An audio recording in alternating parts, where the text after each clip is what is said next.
So everyone, thank you very much for joining Digital Davos 2023 Roundtable Educational Session regarding hedge funds, VC funds, offshore funds, and onshore funds.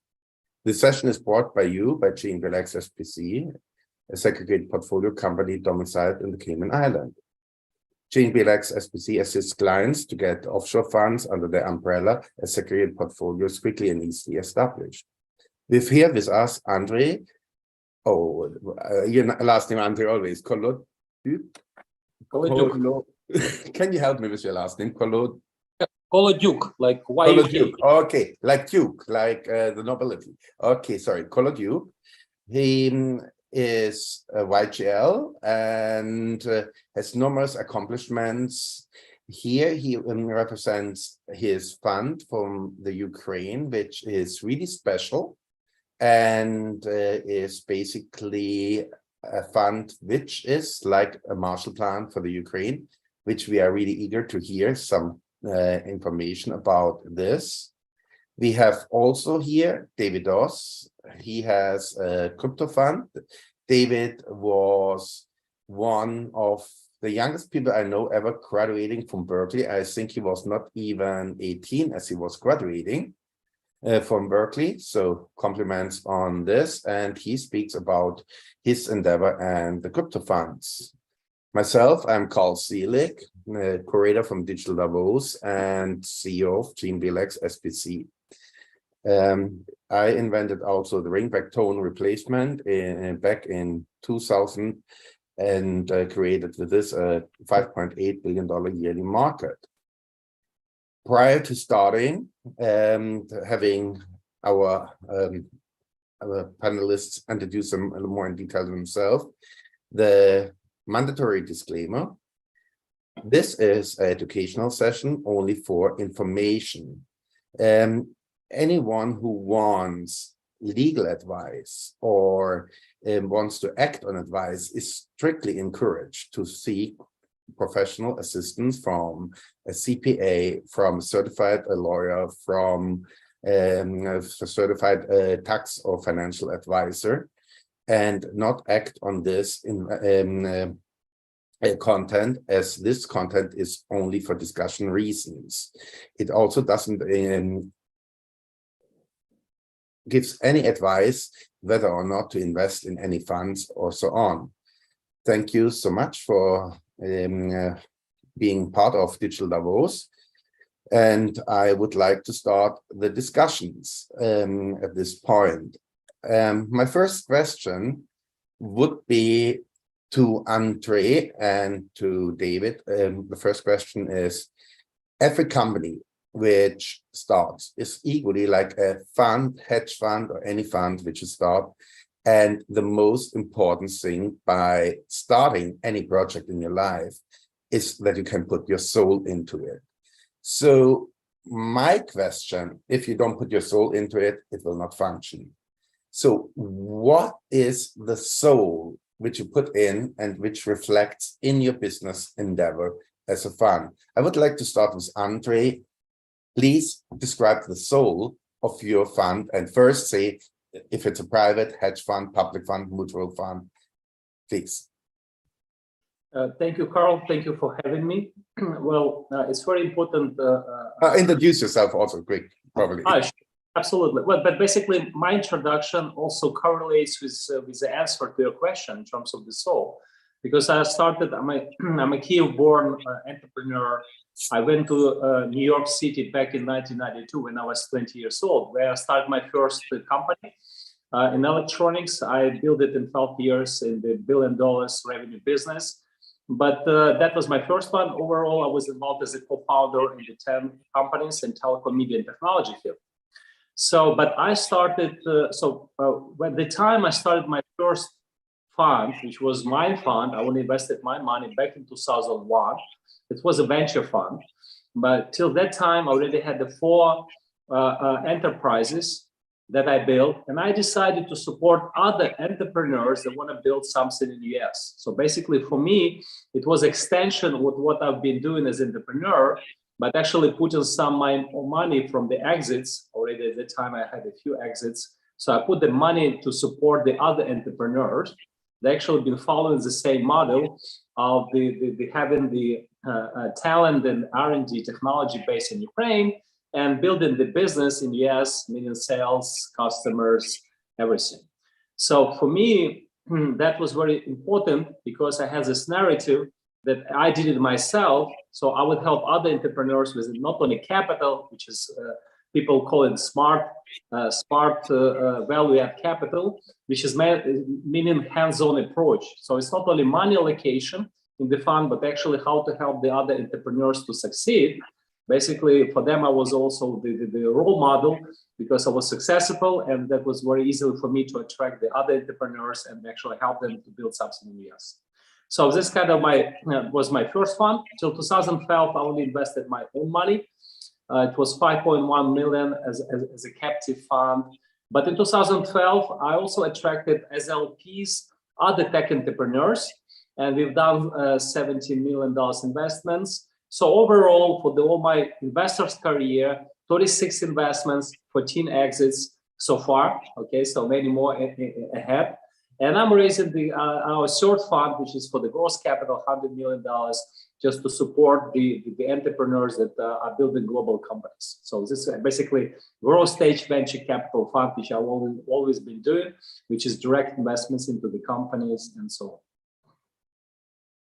Thank you. So with Kiev and born in Kiev, raised, and right now with ongoing war in the Ukraine, you envisioned with your fund something really special. Like, we spoke about this a lot, but I have to reiterate it for our audience here. So the Marshall Plan and the help from the private sector to the IT private sector, could you tell how you got the idea and how you got involved there, and that you were the first one speaking about this? Prior to anyone spoke about this, you spoke at the first day of war already about this. Yes, absolutely. Because number one, for Ukrainians, the war started not in the February last year, but in the March 2014. So we've been for 8 years already in the war. Ukraine itself have minted 8 unicorns, including 2 that appeared last summer. So this is why you see all the resilience coming from Ukraine. The private sectors is still performing, not only building unicorns, of course, all the industry is already performing. And for 8 years, we, as an industry, done more than 1,000 investments together with the 300 US funds as a co-investments vehicles. So basically, the Ukrainian entrepreneurs, they're pretty much strong, even during the war, to perform and to build all of this. And this is why, in order to rebuild Ukraine, which is multi-trillion-dollar opportunity, we discuss this in Davos and everybody confirmed it. But the question is how? And this is why it's very important on institutional level, in order to fight corruption, we are proposing, and I'm talking on behalf of the funds and the fund managers that have been investing in Ukraine. The only way to fight corruption is to go through the GPLP structure, so to channel money in to someone who's actually will do it efficiently with no corruption, because there is governance involved and all of this. And this is why it will be efficient, because Ukraine is not, I'm sorry, with all respect, not Iraq, not Syria, not Afghanistan. We have a private equity venture capital industry been there for decades. And this is why the current investors, new investors like BlackRock raising $25 billion fund, some other guys, they will step in together with the international community to what we call rebuild Ukraine, but basically not only post-war, but actually the venture capital investments already happening now. And similar to Israel, they've been also in the war from the risk profile for decades. The same with Ukraine. So the war doesn't stop you from the investments, number one. Secondly, as you know, Karl, all innovations are happening during the war, okay? Because when the people are in the self-survival mode, they're becoming creative. And I'm not only talking about the dual use or the military tech, I'm talking about all the kind of energy which is actually help the entrepreneurs defend the country, but they're also very agile on the building services, because they also need to win on the economic front. So my message to all the people that help Ukraine today, the best help to Ukraine is to co-invest with us, with the investors, and co-invest directly in the deals, the co-investments, invest in the funds, and so on and so on. This is the best way help, not only help to make money, but also to make it economically strong in order to perform. And I'm bullish, very bullish on Ukraine, because I've been invested only in Ukrainian founders for the last 22 years. And I'm continuing to do this. It's number one. I put in my own money in all these years. And secondly, I'm also for 8 years chairman Ukrainian Venture Capital Private Equity Station. They have 50 members, and none of them stop investing in Ukraine. And half of our members, by the way, are international funds from US, from Europe, and none of them stop to do this because they see how resilient the industry is, and that they perform in, and the exits happen, and fundraising happen. It's already mentioned 2 unicorns happened last summer. Everybody is amazed with US funds, the big funds that invested, and so on and so on. So everybody's welcome. Okay, thank you. So now we hear it from Andrey, and basically summarizing, it's a fund which is coming from the heart as a Ukrainian person, from the heart as an entrepreneur, seeing the need to help follow an entrepreneur, and from the heart of doing something right, something which is always nice to feel. And this is the soul of a fund. Only with soul you can really do a profitable business and motivate yourself to do the best of your job. And this is what investors want. So I want to go to David, which is in the crypto market.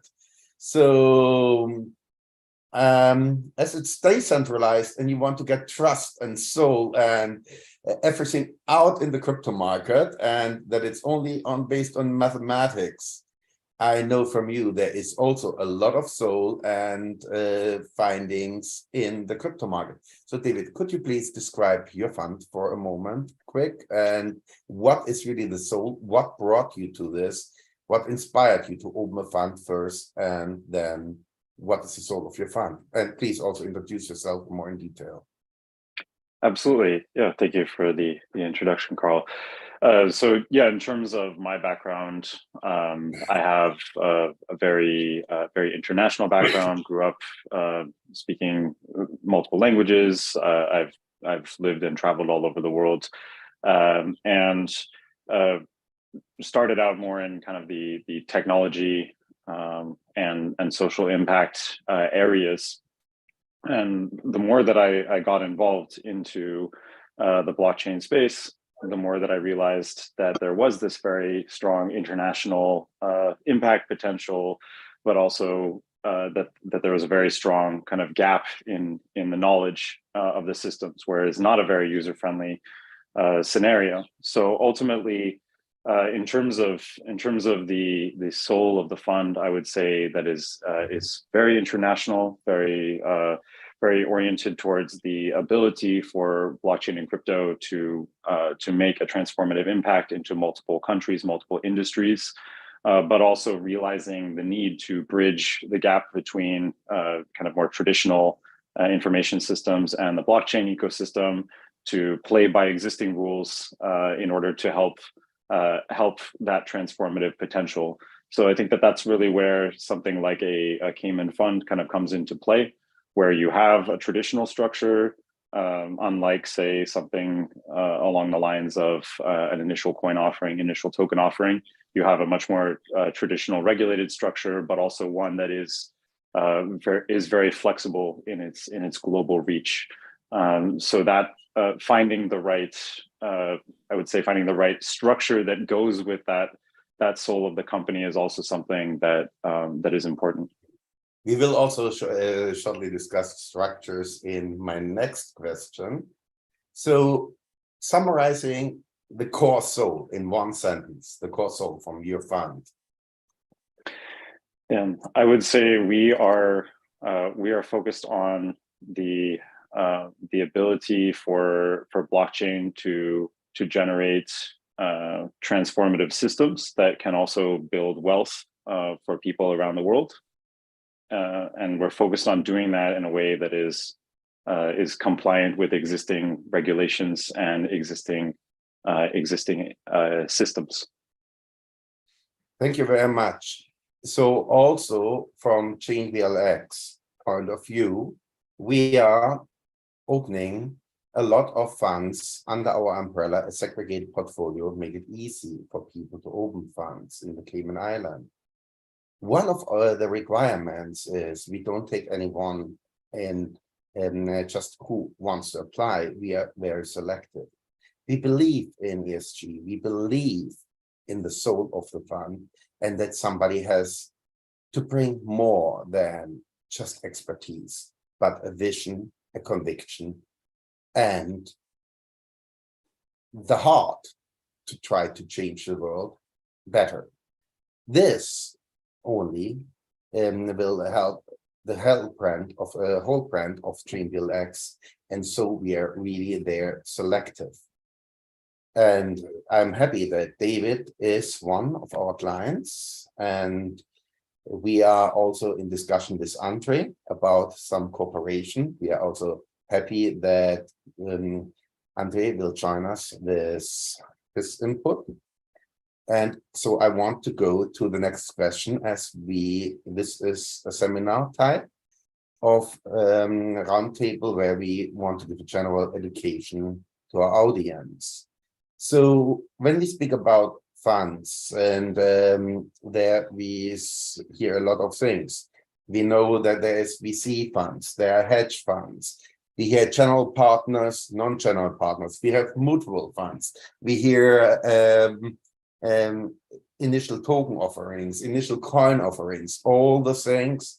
And I want to just sort this out, methodology and quick. So let's first get rid of ICO, initial token offering, initial coin offering, and initial hedge funds. Initial coin offering and funds. This question for David and for Andrey, the difference why he choose VC fund and why he choose what we call in Cayman Island a private fund, here in United States a hedge fund. So David, please start. Why did you choose a fund structure instead of an ICO, and describe what an ICO really has to comply properly in the Howdy test or something like this? Yeah, so in terms of the focus on managing risks, an existing fund structure, GPLP structure, has been tried and true for helping to identify and manage risks appropriately. While we are very much passionate about the blockchain and crypto ecosystem, we're passionate about its ability to integrate and with existing systems and help to transform them. So something that has like a much less proven track record, such as an initial token offering, initial coin offering, ITO, ICO, these ultimately they haven't really stood the test of time of showing how they help to manage risk, and they have not in many cases been compliant with existing regulations. So for us, from the get-go, the focus has been on basically bridging that gap between the transformative potential of new technology, but also with playing within existing rule books. And so I would like to speak here also quick to some misconception which often is there. When people call something just a token, it doesn't mean that the Security Exchange Commission or other regulatory bodies would see it as a token. There's tests which make totally clear if it's a token, if it's a utility token, or if it's an investment. And when you just call something another way and you don't call it anymore a share and you just call it a token, it doesn't matter for regulations. you still will have to comply to the regulations. In America, we have the Auditors, and I encourage every one of our listeners to look this up and to make himself more familiar. It's a four-pronged test to see if basically it's a stock disguised as a token, or if it's a token, which is a utility token, and it's not under the jurisdiction from the Security Exchange Commission. By this, I would like to change and go to Andrey and to emphasize a little bit more. Why did you choose basically the private fund, the hedge fund, versus a mutual fund as a construct? What is for you the biggest choice? And please also, for our audience, quick explain the difference between a private hedge fund, VC fund versus a mutual fund. Well, thank you, Karl. Well, we went for the traditional model, okay, because obviously this is a GP-LP structure in the venture fund. On one hand, pretty much secured for any LP, because we're also LP, right? So we're not only GP, but we're also an LP. And secondly, I would say that it's very transparent kind of model in terms of the capital allocation, how the hurdle works. In our case, it's 8%, and then it's a split on 80-20 on the carry. So all of this in the venture fund, and of course, in the venture fund, of course, we need to have some horizon, because basically the fund structure is like through the capital call. So basically we have investment period. You know, for example, in the first 3-4 years, we believe that we're going to invest the funds that the LP committed. And then we also believe that within this 3-4 years time, we will also have first returns, first exits, because we are focusing on the growth stage. Of course, on the early stage is not possible, but on growth stage is possible. And this is why it's very also important for the LPs not only get stuck for 10 years in traditional fund, but also have to have some liquidity back after the first exits coming in, because obviously after the first exits, the whole money 100% goes to the LPs, which makes their returns and the horizon much shorter, which is also good structure in this sense, which is very important for many kind of LPs not to be locked up for let's say 10 years period, which is always pretty much the case for the early stage investments. It's very hard to get the money back unless you're successful in the many cases at the early stage. But because we are focusing on the growth stage, this kind of structure is more appealing in our case, and this is why we have chosen for our fund. Okay, so this is of course clear that as a VC fund, and basically later on what VCs call the Valley of Tears, after you invest, it takes a long time to see the returns. You have to have a lockup period, and you have to hold through this period. We will later on speak about this, the valuations, and for second rounds and so on, how the accounting system is really important, like GAAP accounting and evaluation of the assets. But in generally, what was not touched is related to this, the mutual funds, which are basically funds where everyone can invest, and the hedge funds, private funds, which are only for accredited investors. These are two different animals. Also two different animals from the regulations. One is a high risk investment, the hedge funds. Also, when we try our best and want not to admit that it's high risk, it's a high risk investment, as less controls are there. And more controls are on mutual funds, starting with the fund accounting, with the onboarding principle, and so on. So these are two different entities. And the pricing for opening a mutual fund is much higher and consumes much more than from a hedge fund. So for smaller raises, smaller capital under administration, and for higher risk, for ethical reasons, it's better to have a hedge fund because you want to have investors in which know what they are doing. A mutual fund, you can not overtake some risky investments, and you have to also be aware that a lot of money from the mutual fund will be spent on administrative costs. Speaking here about Cayman Islands, hedge funds, and Brussels and United States, there are differences between hedge funds in the Cayman Island. Cayman Island has regulations that hedge funds have to be registered with the SEMA. Hedge funds have to be basically audited. And when you raise money in the United States with a hedge fund, you have to follow and you have to file a Reg D, you have to file a Reg A. There is also regulations and so on. Then when you have international investments, we know about regulations like you need a GII number, for example, where you can inform the United States taxes when United States citizens or residents invest in your fund.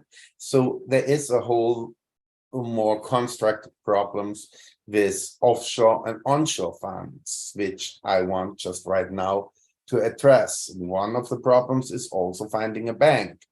Offshore funds have more difficulties to finding a bank than onshore funds. And then at the end, we have to see also the relationship between finding the money, for example, with Basel, which shows the risk status of where the money comes from and compliance. So by speaking about this, I'm always interested to speak about this more in a case study way than in a preaching way down.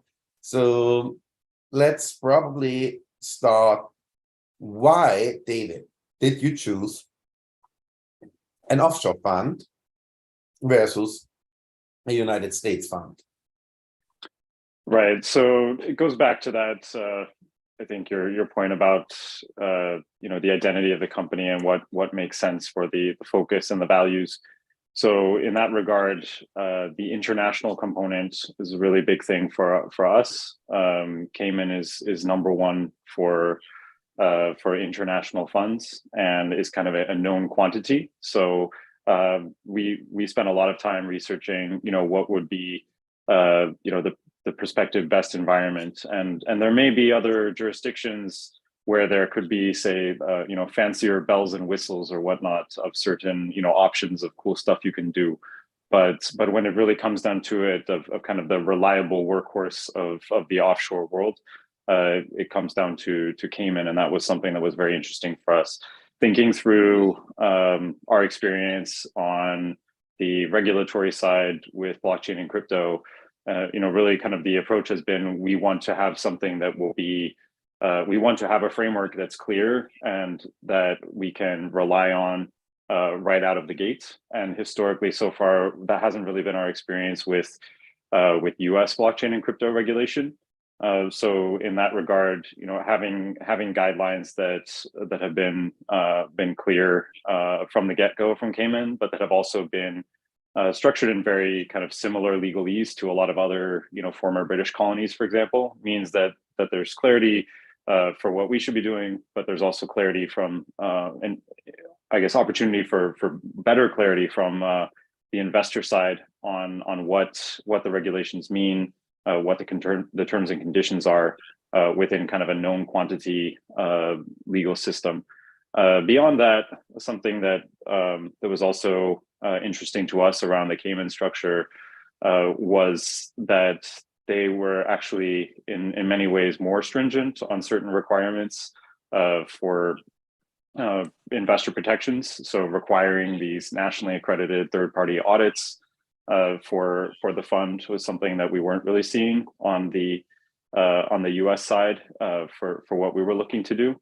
So this a kind of ironic perception of Cayman as being an anything goes sort of jurisdiction, but then seeing that there's more clarity upfront for what we're looking for and potential for better investor protections as well was something very interesting to us. And then relatedly, I would say that that because of that clear path of the Cayman structure, we found it interesting that that these Cayman funds could be potentially listed onto could be taken public essentially toward public bulletin boards within Cayman, something that is a lot harder to do in the United States. So basically more clarity, more functionality, more international comprehension of what it is that we're trying to accomplish.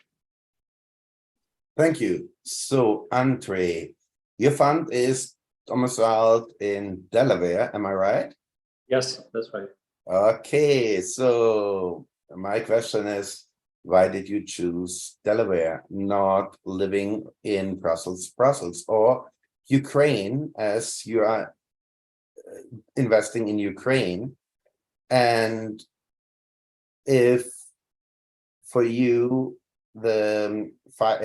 basically, what was you considering also to gain outside investments in your fund with the requirements from the United States to withhold taxable earnings for this fund without giving tax advice, please? We don't want to get here in hot waters. We just want to speak about the reason, because of course we know everyone has to pay taxes, and an offshore entity is not to avoid or to circumvent taxes. It is just another legal entity. It has some advantages and not.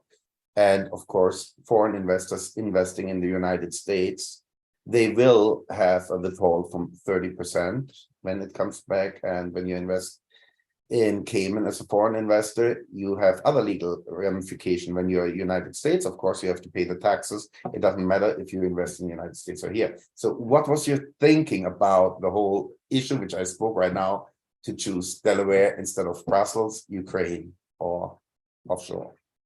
Mm-hmm. Yeah, historically, we've been using BVI as a vehicle, but this particular case, we have chosen the Delaware for two reasons. One is that when I say the Ukrainian founders, we are invested in the basically US Delaware-based or Delaware-registered companies, okay, run by the Ukrainian founders. So basically, the next raising rounds, we also raising from the US investors. So we've been doing this for decades, and now it's easy to do this when you are US. So this is the second reason. And the third are exits. The exits because historically, the majority of our exits, I would say like 80%, happen to the US investors. Like last year, we sold company to Qualcomm out of San Diego. So, and having the US entity or the fund is much easier to raise, to sell, meaning exits, and so on and so on. And it's number one. It's like from the operational standpoint, how we operate as investors in the US market. And the second reason is that Delaware structure based on our international LP base is pretty much appealing for the non-US accredited investors that are LPs in the Delaware registered fund, which is also has a very, let's say, good potential in terms of the something related for their returns, like taxation system for the non-US residents, and so on as well. Okay, so it's also very important who is your LP based.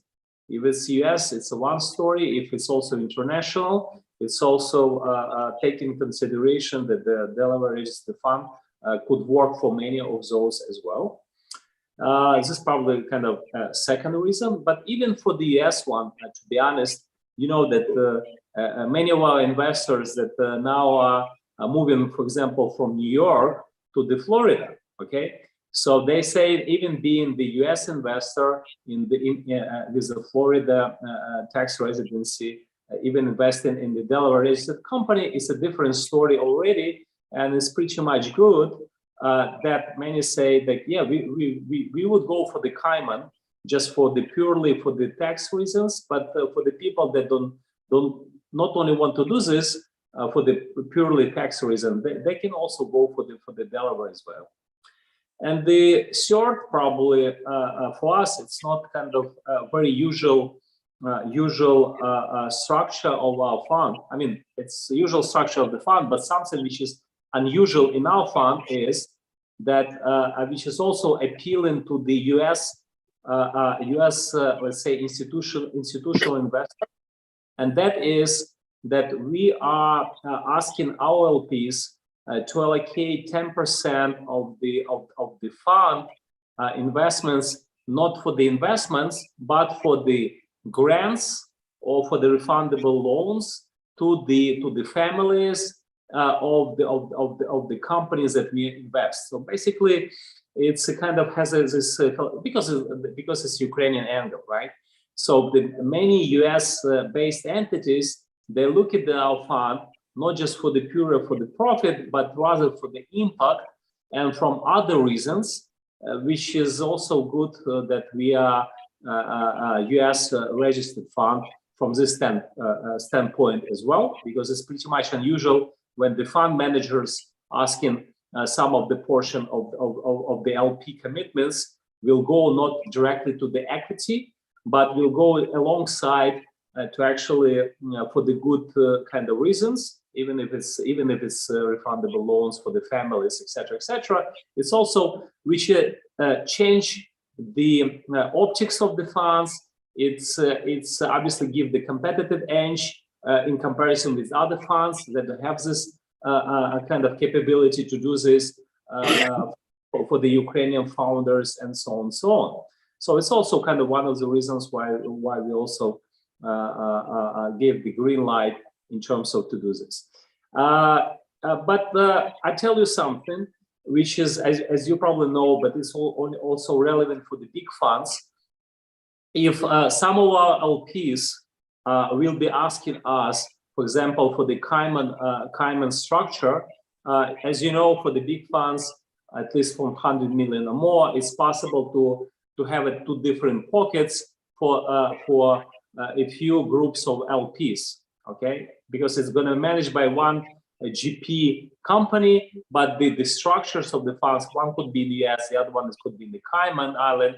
And what I like about the Cayman Island structure that you can also receive the LP commitments in the crypto, which is pretty much unique, and I like this. So once our LPs will be asking us for the Cayman Island structure because of the whatever tax reason, other reasons, and so on, we would be okay to also to set up the Cayman Island fund just because it's more appealing to them, which as I understand, because many LPs been doing Cayman Islands for at least probably for the last 30 years.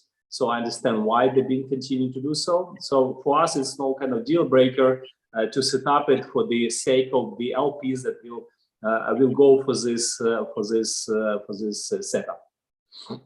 Thank you so much. So here we were really touching on two main points. One point was that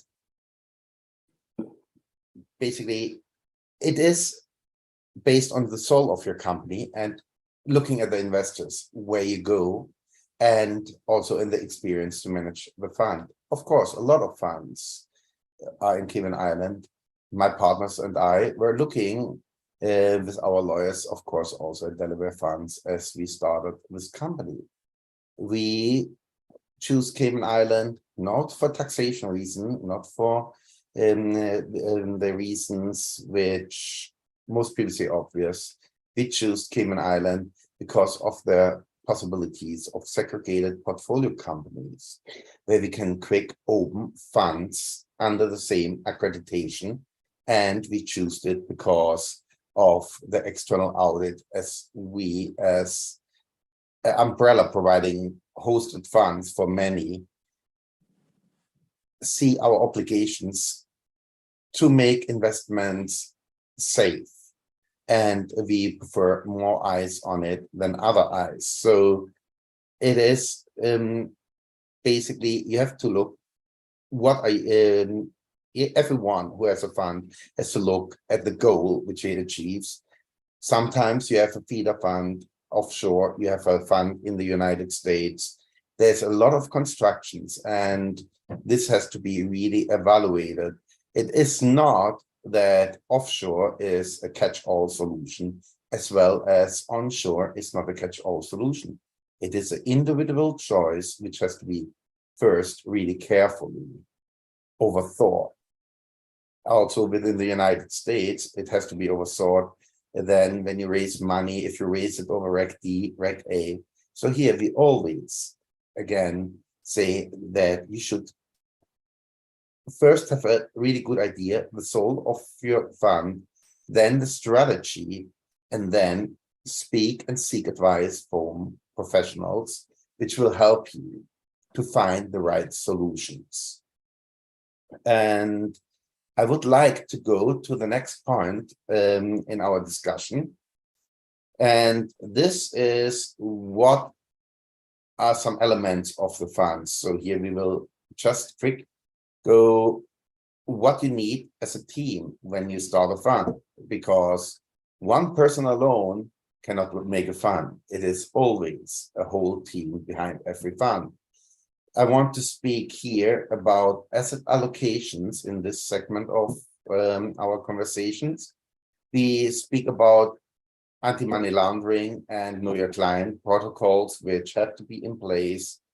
We will speak about lockup period and about ethical marketing for your fund.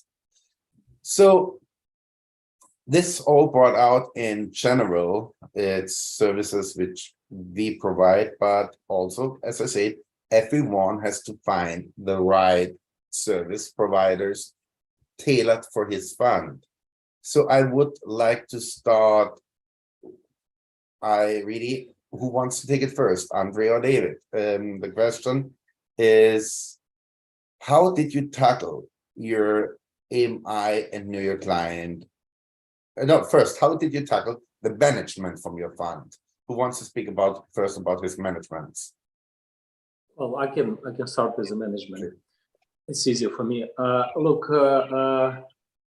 it's very important point, because the journey starts when you raise the fund, because basically the team should be capable to deploy the capital very efficiently. And so that means you need to have some time and experience to work with your team on some of the investments, because obviously it's very hard to gain the new team experience and have a first 3 years as an investment period when you have to deploy the capital. So that all means that you need to have the team experience first in order to actually even go in for the fund, because it's kind of work both ways. LPs understand that they invest in you, in your capability to actually to do the investments properly, and also to have a value add, because once again, we not just purely allocate the capital, but we are experienced entrepreneurs with a hands-on approach.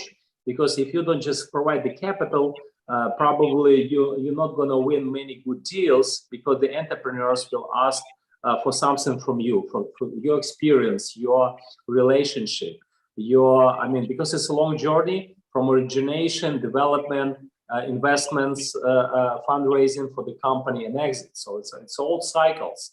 So basically, this is why team is very important, that you will be very synergetic to each other in terms of your competencies, in terms of your experience, and also to have this group dynamics and experience before. Because once again, it's important for the fund operations, but it's also important for the LPs, because they understand they're gonna invest in you, not in the fund. But it's also important from this standpoint. And I just give you the example that what we tell to the many entrepreneurs, guys, please focus on what you do the best, which is a product, the sales to the clients, and so on, and we will help you with the rest. So with the fund, the team should be focusing on investments, not on the fund administration, not on the fund legal side, which is important. So for that, you also need to find the partner that's going to take care of this, let's say, back office or back end operation, which are essential for the fund. But obviously, you need to rely on someone that's going to bring this experience to your team. Okay, this is how we actually work with other partners that gonna cover this very important fund part of the fund operations. But obviously, the most important part of the fund managers is actually to make investments and help the portfolio companies. So basically, you cannot do both, and better to find the right partners that actually gonna cover this very complicated, very changing because of regulation world, right? So I've been in this for 20 years, and every year something new come out, okay? And basically, it's very hard to keep all these changes. So I rely on the people that actually do it professionally, focuses on this type of things, also relationship with LP and with other legal stories, because unfortunately they happens. I also on the LP side, and you need to also take care of this from the legal standpoint and so on and so on. So many things will happen. So better to have someone who's gonna take care of this on behalf of the fund. Thank you. So you touched really good points here. And of course, this was also one of the big ideas from ChainBLX, that we enable fund managers to do what they do best and to assist with other things in to support the teams and to increase the teams. David, you started a crypto fund, and you started first with personal experience, and then what is your thoughts about team, and how did you finish up then with ChainBLX? Yeah, so in terms of how we had started, we had basically been building a crypto investment track record over 5+ years, where we had managed to outperform Bitcoin investment by up to around 10x. So for people who had bought Bitcoin around 6 years ago for $1,000 or so, they'd have around $25,000 today. For people who had invested into our initial fund track record from 5 years ago, they would have closer to around 200 or 250,000 today. So to that point, I mean, we went from operating kind of on a more individual level to, as Andrey had said, working more closely with a team. And I think that dividing the roles out and trust are kind of the two key factors that I'm hearing from Andrey and from Karl, really. So in terms of dividing the roles out, yes, it was for us. It was an attractive idea to be able to work with a third-party fund manager such as ChainBLX that would help to augment the overall systems in place, where our experience was more on the crypto, on the asset allocation side. And so we did have that team track record that we built out, but having a close trusted partner that can be augmenting our capabilities through additional research, through their AML and KYC processes and procedures, that was something that was of interest to us. And relatedly, in terms of the marketing, which is I think something that Karl had asked about as well. Something that was interesting to us was also basically developing close relationships with the network that we're helping to build. And so for us, it made more sense to basically be operating under a 506B sort of a structure rather than a Reg A plus structure, or rather than a 506C structure, where ultimately, if we do have this very international focus, it makes it, in our experience, all the more important to have close established relationships of trust with investors, partners, etc. So for us, something along the lines of a Reg A plus didn't necessarily make sense because it casts too wide of a net. And then something like a 506C didn't make sense either because the kind of less I would say fewer restrictions on the marketing was actually something that we saw as a prospective downside for our strategy of developing more relationships through in-person connections and existing connections. Thank you. So now I would like to go a little bit to the more unpleasant subjects about hedge funds, venture funds, and private funds in Cayman Island in general. And this is just for our audience to tell them about it. Basically, we know where's money involved. Also, fraudulent activities are common. I don't want to speak about Jolo, which stole from a sovereign nation fund, I think 4.7 or was $5.7 billion within 4 years and is still running around. We want to, this is of course fraud at the highest level, but we see in this case that the fraud is committed from the entities to and the managers to the investors. But we see also why, first of all, I want to address why the Know Your Client protocol and the anti-money laundering protocols and your officers, which enforces protocol, your SOP, which describes this protocol, is so important. And there, I would like to know from David a little bit, without naming names, but a little bit of horror stories. What comes in first when you open such a fund? Because at the beginning, everyone looks for the target who is the newest one and tries to sneak in, and you started to become experienced, and you of course avoid this because you have the right protocol in place. Andrey, I wanted to speak with you as more seasoned fund professional.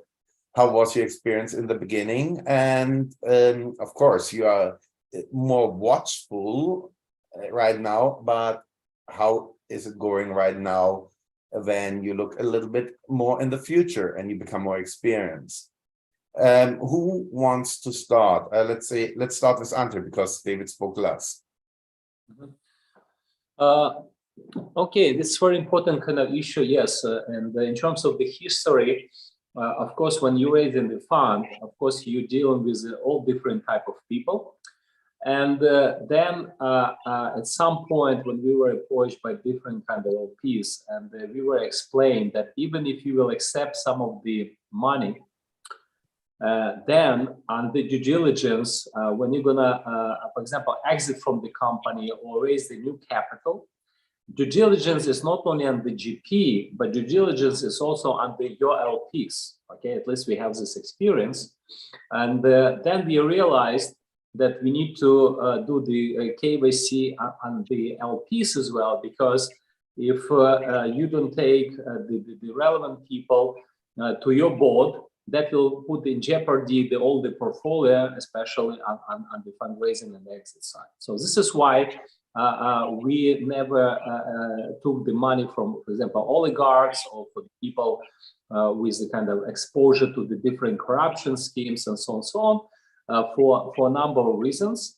And this is why if you look at our current LPs, all of them, the tech entrepreneurs from the US, and from the Europe, from Ukraine, but this is the people that we help to sell the companies, which have legitimate proceedings and the returns and so on and so on. So it's very important, once again, even the fact is that basically they commit capital for the capital calls, but you need to know two things: who are your LPs, and in terms of their background, etc., because it's very important for the operations, which I explained.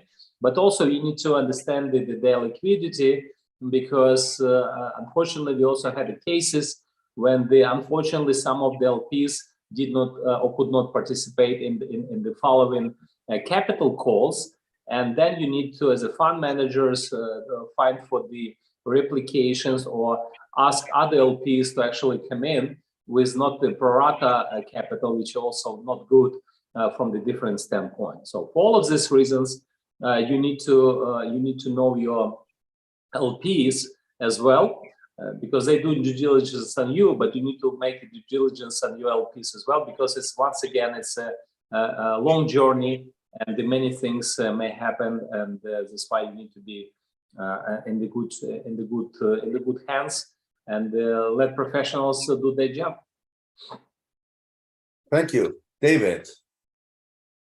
Yeah, well, so I mean, I think an analogy that makes a lot of sense is that, you know, if you're opening up the new bar in town, then all of the clients that got kicked out of the main bar in town are your first. So it's, you know, potentially the dangerous ones, the violent ones, etc., right? That are the first ones coming to you. So similarly, I mean, coming in with, you know, as an emerging fund manager, there's a lot of very healthy skepticism that I think, you know, I've needed to start developing, and also just realizing that that basically in terms of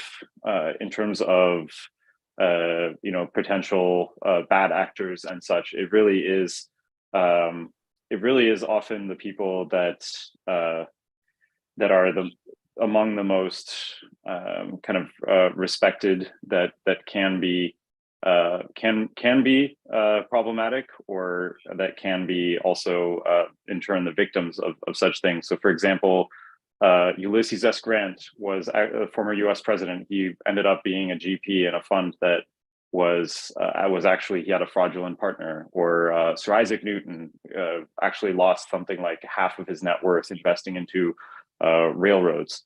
So I think that especially when it comes to something like crypto, as an emerging fund manager within an emerging industry, really focusing on a couple of key areas has been important. Focusing on custody, for example, making sure that there are trusted partners in place for us, such as some of our vendors, such as ChainBLX as well, our partner. Also looking at the say the comprehension of something, if it's able to be explained clearly, and so having partners in place that can help to simplify and explain what's going on in a fund structure has been very helpful. Also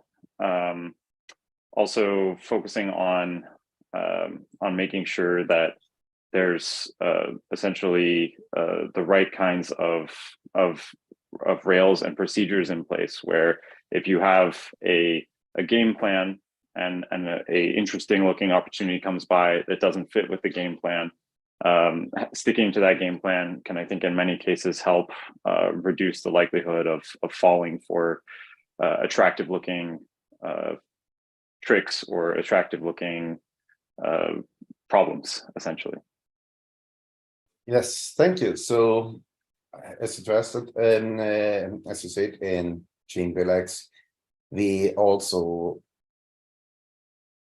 invest enormous time prior till somebody opens a fund, especially to discuss these issues, especially to find these issues and make sure that, how David was saying, that you stay on track. Diligence is an ongoing issue. When somebody was good today, doesn't mean that he is good tomorrow. You have to always look at the sources of the money. You have to always look at the individual. And basically, when, like Andrey was saying, it's also important you have to vet your partners, the LP, the general partners, because you trust other people's money to them to do the job. So a strict vetting and a strict ethical contact is absolutely necessary. And when you have a bad feeling at the beginning, just really don't pursue it. Don't let greed come up. Be extra cautious when something looks too good, because it is difficult when you're a VC fund to find banks which you bank with, especially exactly for this problem. They want to avoid the fines and the reputation damage. So you have also to safeguard the reputation for them. So this is one of the key issues which should always be considered. Due diligence, not only in the investments which you do, but due diligence also from where the money comes and who are your partners, who are your GPs, LPs, who is doing business with you in every vertical. It's one of the most important things. Speaking about this, one second, I have to cheat now, I have to look. There was, yes, there I wanted to touch base. Why is it important to have accredited investors and not for a VC fund and for a private fund and a hedge fund? Of course, it's the law. This is basically says it all. But to understand why you could in America file also a Reg A and have somehow raising limited money and not have all accredited investors. David, why did you choose to go directly only to accredited investors? Yeah, so a couple of components. I mean, ultimately, blockchain and crypto in specific, is a high risk, high reward area that not a lot of people understand, and so limiting to people that are able to take on that higher risk, and that also usually have more of an understanding of the risk, is something that we found to be very important, especially emerging funds tend to be higher risk, high reward. Blockchain and crypto also tends to be high risk, high reward. And so as an emerging blockchain and crypto fund, we found it really vital to be focusing on accredited investors and above. Relatedly, also with that thought of going international, we felt it more prudent to follow a more stringent set of rules such that we would be more likely to abide by regulations across countries, and we didn't see that type of potential in a Reg A plus. And then additionally, especially as an emerging fund, something like Reg A comes with more stringent financial disclosure requirements, more stringent operations in certain capacities that ultimately result in higher expenses. And so those higher expenses ultimately also can detract from the reward potential for the investors. So in terms of running an emerging operation with an eye towards maximizing what we could do for the investors at a sensible cost basis, it made sense to us to go after 506B rather than a Reg A plus. Andrey, thank you. Thank you, David. Andrey, same question to you. Well, we work with not only with accredited investors, we work with individuals, with the family offices, and as I said, not only with US LP based, but also with international investors. And this is also very important, the previous question, because if some individual, even a wealthy individual approach you, you need to do your KYC, do your homework. And obviously, when your fund is not only attracting from institutional investors, and you have a kind of spread base of your LPs, it's a lot of work. So you need to rely on professionals that can actually work with your LPs. If you keep in mind that you're going to have dozens of the people, and obviously each is an individual and particular case. So all of this should be compliant with all the regulation. So it's a lot of work, and this is why you need to do this work, because as I said, we work not only with accredited investors, but with all the possible individuals and the family offices, corporations, and so on and so on. Thank you. So we're coming to the last question, and we only want 7 minutes till now overtime. Good to be online and not having the next panel chasing off the stage in Davos. Total other feeling, Andrey and David, isn't it? Yes. It's good to be relaxed. Yeah. Good to go. It's like Absolutely. Just for the audience, Andrey and me, we had several discussions just to turn off microphones during panels. Yeah. So, so the next question is: we know we basically started with a conception of a fund, some regulations, a total overview. Now we speak about one of the things. Of course, you make a PPM, private placement memorandum. You raise your first round. Everything goes smooth. Everything is happy. No, just joking. You will have a hell of a work to do, but you will succeed when you are good. But now it comes the second question. We have to raise another round, or we want to raise another round. There, of course, accounting becomes really important. We have different kind of funds, of course, and this is also the difference by a mutual fund, which you run the accounting basically every day. You evaluate your assets every day, and you know how much the fund is worth at any time, and you have to do it because you constantly get new investments in. It's easy when it's a fund which invests in stocks, because it's 10 Apple shares plus 5 Google shares plus 2 WorldCom shares, means the WorldComs are worth nothing anymore, and the Enron shares, but Apple and Google are worth something, and you can just add it up, and you have the value of your portfolio. So basically, it's not so complicated to comply under the GAAP, but especially in funds like Andrey and David runs, it becomes much more complicated. David's fund is the lesser complicated, as the crypto assets can be evaluated also over the exchanges. Also, when there's arbitrage between the exchanges, terrible risks which are with the exchanges, which is all that exchanges go out of business and all the money is gone. But the VC funds are really the most difficult ones, because when you raise a second round of money, you have already companies in. These companies, we all know from the pre-value evaluation and the post-value. So when I have a company and I just have an idea, it's worth thought. Let's take as an example my invention of the ringback tone. I have the idea.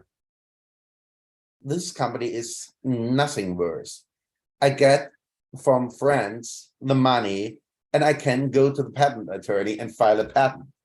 Now the company suddenly increases with this little money tremendously already in value. Then you practice, it increases tremendously in value, but it's untangible value. You have nothing to sell. You have to reevaluate it on the gap. So how do you address the future rounds of raising money and evaluating your assets on trade? This is a long question, sorry. Oh, well, it's a long question, but I try to be very short, because this is in our current fund. not the one that we're raising, but the operational one. One of the big 4 firms is actually doing the annual appraisal of our assets. And we still call it paper valuation, because it's paper valuation because this is assets are determined by the, for example, rounds that company raised. So basically, this is the base to say, okay, it was, for example, 3 million valuation last year, but because the company raised in $10 million valuation, so it looks like in the paper we already our assets grown 3 times, right? But this is kind of accounting stuff.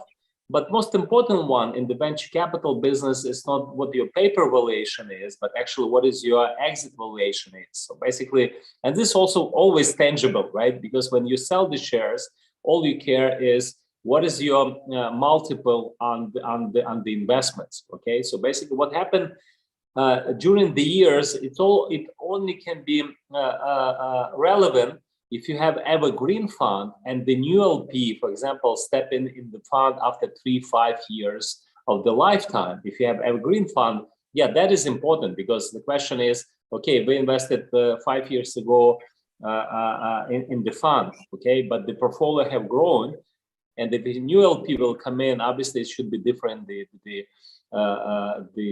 valuation of the whole portfolio. Okay, but if you don't have an evergreen fund, you have a like traditional fund, when all the LPs come in, then honestly, of course, we give annual reports to them, and sometimes, like right now, for example, many companies have decreased valuation, or having the down round on the paper, but all of this kind of in the between game, because the end game still is how many exits you will do from your portfolio companies and what multiple on the initial investments.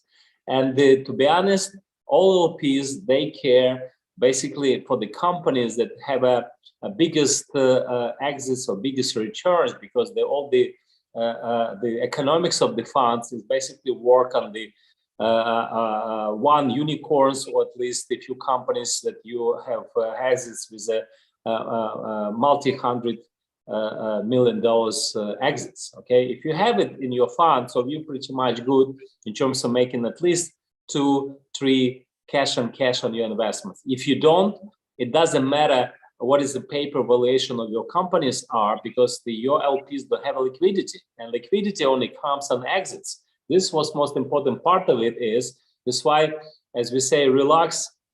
Even if you look, if the paper valuation look good because the company raising at the bigger valuation, but in the end of the day, it's all about the exits. So our LPs are very happy when we do exits because they can get their money back, and of course they're interested what is the returns, what are the on the exit we made. That's all it counts, but I'm not diminishing the role of the accounting in this part, because obviously it should be done. All of this is professional by the standards, but I'm just telling you that once again, we are focusing on returns. We are not focusing on the providing accounting, because for that we need to have a partners that taking care of all of this part for the funds to be legit and be operational. Thank you. So as ChainBLX also, we are also offering programs for corporate venture funds, and this is exactly what Andrey was just speaking about. The exit is really the important things for corporate venture funds. The exits are even more attractive as the corporations already seeds the fund, has a lot of investment in, and general partners can, limited partners can then invest in addition to it. The interesting thing about such funds is that an exit is already given, that the exit is programmed when this company, which is interested now to a big multinational and will be a good addition to the product line, or will have a core technology and should be acquired, that this company lets it run separately as a company and would acquire it when the company succeeds how they think at the beginning, helping with diligence and everything. But on the other hand, you have still the choice when this company is not performing as well, still to have the normal exits to sell it to somebody else and so on. So this is a lot of companies speak about this strategy with us. But sorry, I was carried away and I wanted to respond to your points, which were really important and valid, Andrey. So David, what do you think about accounting, valuation, and so on from your funds? Well, from our side, I think it was a question of trying to find the balance between a certain level of freedom and security, essentially, both from the team side of the fence as well as from the investor side of the fence. So in terms of the Cayman structure, what was attractive for us is that a component on the accounting side that was attractive for us is that the fund itself is not paying taxes on a trade-by-trade basis within our fund, which is of a strong advantage to the structure that we're looking at, where we have, potentially hundreds or thousands of transactions in certain days. There becomes a lot of logistical overhead involved in calculating out the ramifications of something like that.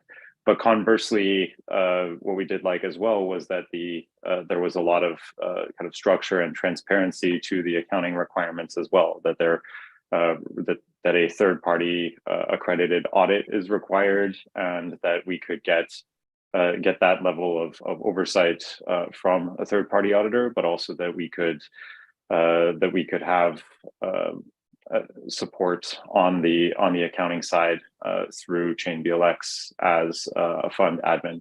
So essentially, having a bit more freedom on the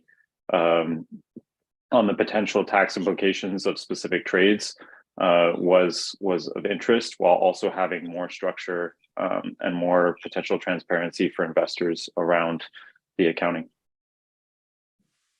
Thank you so much, everyone. So what we saw is two different funds, two different strategies, both of you really experienced.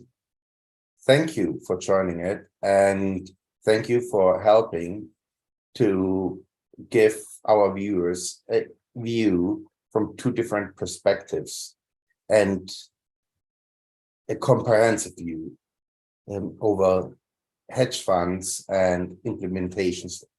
I thank you so much for your time, and I would like to give a closing word to Andrey, a closing word to David.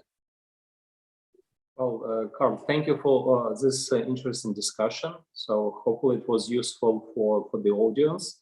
Obviously, we would like to continue this after the current seminar. So we'd be happy to work with any LPs or even with GPs in terms of how to work with the fund. And obviously, we would be interested to also to do some kind of joint projects. Okay, because obviously, as you point out at the very beginning, to rebuild Ukraine on many fronts is multi-trillion-dollar opportunity. And as I said, this is an opportunity for the all GPs and LPs around the world to do this properly, as institutional framework, as finding the right partners, and so on and so on. So everybody is welcome in this journey. It's still just the beginning, but it's still also happening now.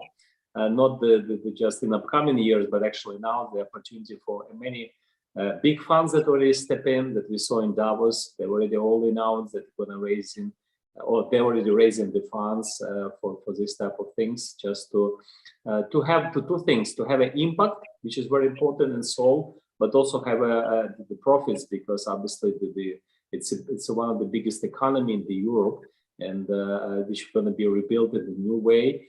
But still, we need to continue to invest in the entrepreneurs. It's more than 1 million entrepreneurs that today are performing, and many of them are doing great. So we need to come in as investors with a long horizon, with the short opportunities, and so on and so on. So everybody is welcome, and I would be happy to continue to work with you and with all the community that you have built for all these years. Digital Davos become really digital and very important part of the community for the Davos. Thank you so much for doing it. Thank you very much, Andrey. Well said. And apropos of Davos and WEF goals and such, that there was a recent WEF report projecting tokenized assets expected to expand into a $16 trillion+ business opportunity by 2030. So within the next 7 years. And ultimately, we're really excited as well by the ability and by the potential of that. So by the potential to partner with other excellent funds, within the space. Hopefully, also be able to contribute, through crypto to Ukraine redevelopment as well in the future. But yes, happy to have further discussions on, really, I think that idea of finding what the soul of your fund is and how you can have the structure kind of follow the goals and follow the priorities. So happy to be a sounding board around that, and then also would love to have conversations with anyone about how we might work together. So feel free to reach out to me on LinkedIn or elsewhere. Thank you very much. And this concludes our seminar.